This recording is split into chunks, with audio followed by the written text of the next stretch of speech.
we are joined now by our friend, guy stepping straight Buck from the podcast universe of Clay and Buck in as the spokesperson for the Pentagon. He is our friend, Sean Parnell. Sean, this is pretty badass. We appreciate you coming on, man. Congrats. Thank you so much, both to you, Clay and Buck, for so much for the opportunity to have a podcast on your network.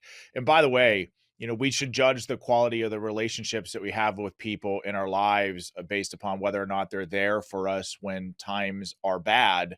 And I was going through a real rough time, and you all were there for me from the very beginning, never wavered once. And it was just an honor to be a small part of what you all have built. So thank you both and your entire team for the opportunity. Well, we're so proud of you, man, honestly. And, we were proud of you before as our friend and as a warrior and a patriot for this country. And to see you get elevated to an assistant secretary of defense role.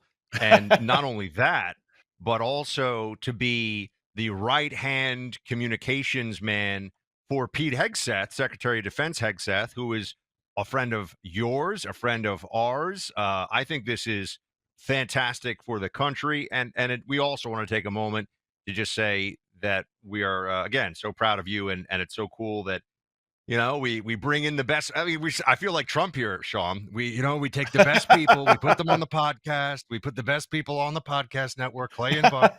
And we're really, really excited about it. I mean, tell everybody, what your thoughts are right now about how you can help, along with Secretary Hegseth, just reorient the mission, the understanding of what needs to be done. I mean, what are your plans now, since you're going to be speaking for the most important military force in the history of the planet?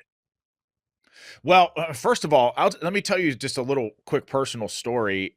After 9/11, I was really angry. I don't come from a long line of military generals in my family or non-commissioned officers in my family.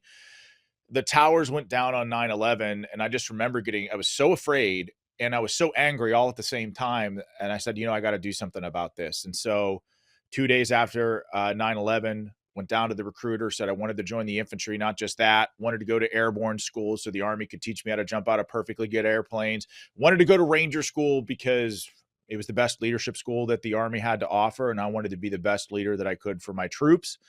And then a few years later, I found myself boots on the ground in Afghanistan in 2006 with the greatest group of men. And back then it was just men in the infantry.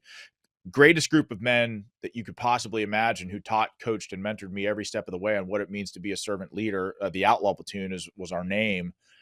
And, I always understood academically that, yes, we are an amazing military force, the best military fighting force on the face of the planet, but also a benevolent force as well that does an extraordinary amount of good all across the world. But I didn't really fully grasp it until I was fighting and bleeding with those men on the battlefield and learning about the legacies and history of these units. And so one of the things that I've always regretted is that I didn't understand going in on the front end of my service that we are truly standing on the shoulders of giants from every warrior generation. I mean, we have what we have here in this country because of them, men and women who are willing to put on the uniform and go to dark places and defend our freedom. And now I have the amazing and awesome and enormous responsibility of going in on the front end, recognizing all of that. So to directly answer your question, part of that is we represent warriors past, but everyone that wears the uniform today and everyone that will wear the uniform in the future, they need to know that the sole purpose and our sole focus and our sole mission at the Pentagon and the Department of Defense is going to be readiness and lethality. And that's what kids that are wondering whether or not they're going to join the military, that's what they want. Are they going to get the best, toughest training in the world? Are they going to be able to prove themselves to both themselves and their peers that they can handle the best training in the world, take it and serve something greater than themselves? And we're going to deliver on that mission. But I mean, we've already exceeded recruiting goals in the month of December just based on President Trump's election. But by the end of this year, I guarantee you we are not going to be in the grips of this great recruiting crisis that we're in right now, because you're going to see a drastic shift evolving the force from, a focus on social experimentation and insane stuff like that, diversity, equity, inclusion, which has been a disaster for our force, to readiness, a mission focus, and lethality, which is where it belongs. Sean, Buck and I every day just feel like this is unbelievable. I know you're a sports guy. It's like Trump. Yeah. It's like Trump has 20 home runs in April. I mean, every day, if you're a golfer, it's like, sometimes you stand in the tee box and you hit a great tee shot and you get to think like, hey, maybe I'm going to birdie this hole. It doesn't happen to me a lot, but when I do golf and I hit a good tee shot, like I feel like every day we wake up, Trump is just striping one right down the center of the fairway. And I don't remember ever feeling like this before. How excited are you to be a part of the administration? But do you feel that same way? Like, man, like, unlike so many politicians, he told us exactly what he was going to do. And this is what it shouldn't feel crazy. But then he got into office and he just did it. It's so transactional delivery on a level, frankly, that I don't ever remember before in politics. What's it feel like to be joining up? And do you feel the same way 16, 17 days in? Yes. I turned to my wife, Commander Melanie, as she's known on the podcast, and I said, President Trump, this guy is the best president, certainly of my lifetime, bar none. He said exactly what he was going to do on the campaign trail. And by the way, he never once bent to groupthink on the side of the Republicans or Democrats or the conventional wisdom of anything. Even during the darkest, most difficult times, I never saw that man waver one single time in what he believed, whether it was regarding election integrity, his vision on American foreign policy, his vision on the southern border. From the moment he came down the escalator, it's always been exactly the same. And despite withering resistance on all sides, Democrat, Republicans, the media, I've never experienced anything in my life, having run for in 2 election cycles in 2020 and then in 2022, which, by the way, were pretty crazy election cycles. Both of those pale in comparison to what 2024 was like, with 2 assassination attempts, the mug shot that feels like it was 10 years ago. Everyone discounted this guy. Everyone thought it was not possible. At some point or another, people were like, how is this guy going to handle this? But none of that. He defied all of the odds, and now he's in office, and he's accomplished more in 18 days than Biden did in 4 years. And I think the vast majority of Americans, including Democrats, by the way, which they are totally weak and leaderless right now, I think they're finally seeing, holy smokes, we, America, did not have a president for 4 years.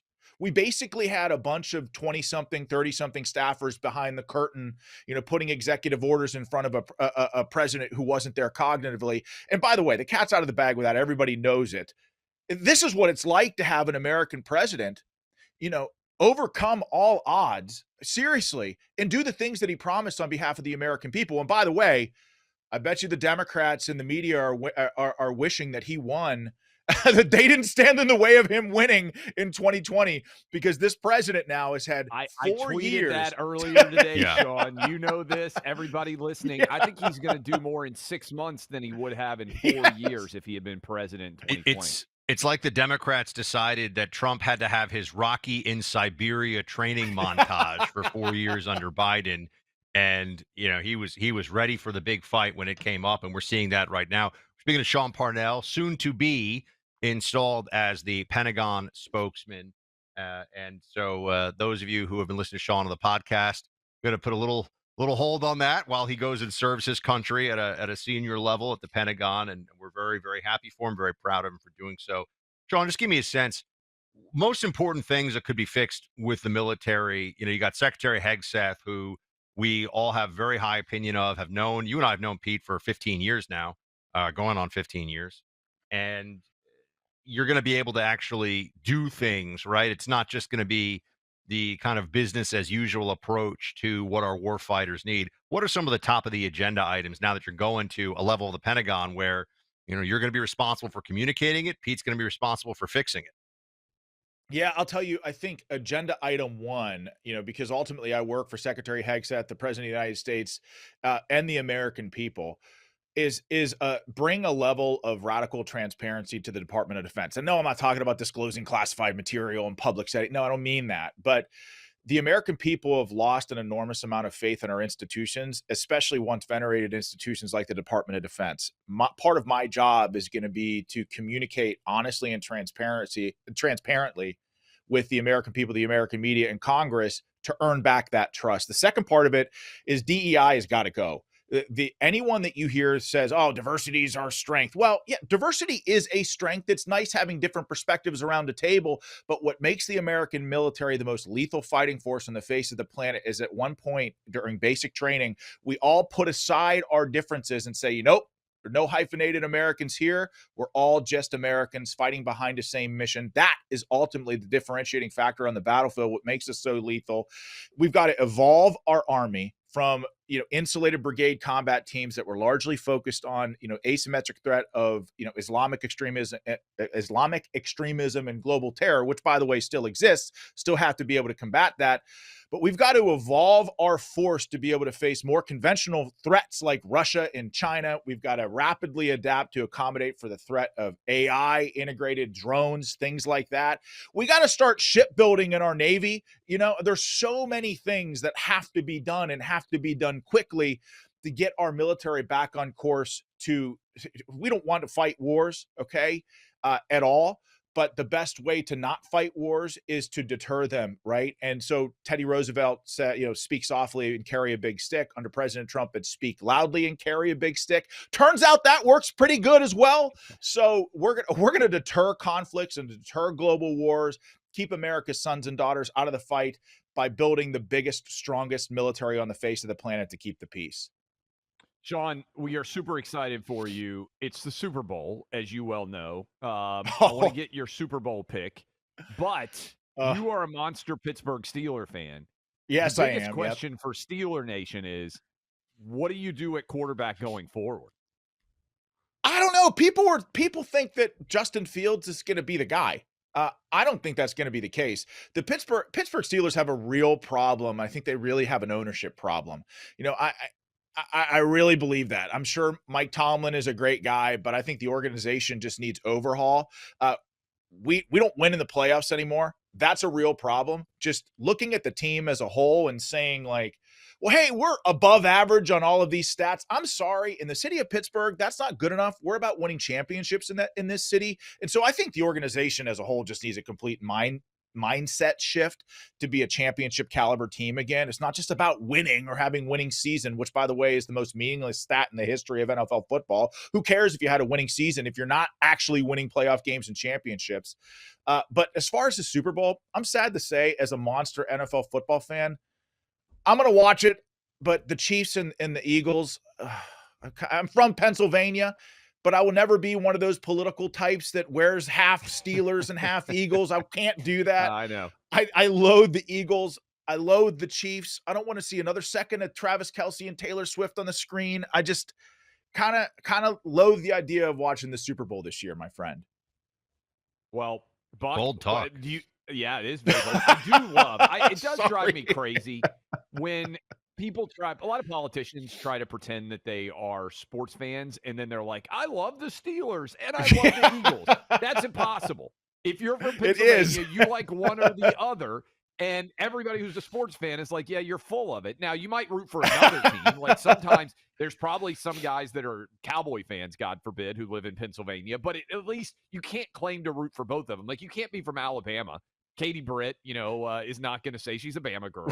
She's not going to say, oh, I also love Auburn. Meanwhile, Tuberville, he's an Auburn guy. He's not like, I love Alabama. People respect if you just own what you actually believe in all facets, including sports. It has to be that way. And by the way, my wife is the same way. She's a huge New England Patriots fan, actually a real Tom Brady fan, but also a Baltimore Ravens fan. So let me just tell you, we have real interesting NFL football Sundays in Fort Parnell when you're cheering for the Ravens, and everyone in my family are big Steelers fans. Sometimes there could be a little conflict there, We, by the way, Buck and I are super interested. Buck may have been. I've never been to the Pentagon before. We're going to come. Have you? I haven't either, which is crazy given I work at the CIA, but I went to all the other big buildings, never got inside the Pentagon. I only did the intel agencies. We are going to come visit you when you were up working some point in D.C. We look forward to it. And again, congratulations. And we are super proud of you. And I know the audience is as well. Well, you all are welcome anytime in the Pentagon press room, or if you want to broadcast from the Pentagon, we will figure out a way to make that work. Oh, that would actually be super But cool. thank you for the opportunity, both of you. Again, it was just an honor to be a small part of your network, and thank you for everything that you've done for me. Well, keep killing it. Enjoy the Super Bowl, even if you don't want to watch. And man, I know you're going to do a great job. Service is in good hands with you. We look forward to seeing how you're going to do, man. Thanks, guys. Look, Hillsdale College. I challenged my son last night on the ACT. Did not end up doing it, Buck, because it turned out he had another test that he had to study. Lucky for him, he didn't have time to go head-to-head with me on the ACT. He is taking it Saturday. He is printing off an ACT as part of my Super Bowl prep. I'm taking the SAT on, the ACT on Sunday.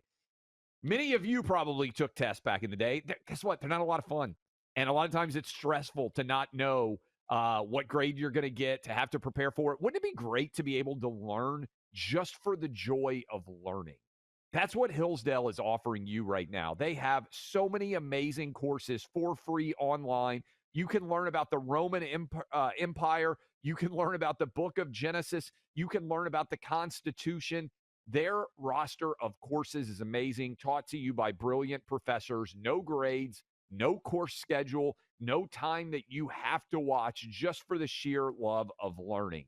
Check out the series availability online right now at clayandbuck4hillsdale.com. Easy to get started. That's clayandbuck, F-O-R, Hillsdale.com. One more time, clayandbuck4hillsdale.com.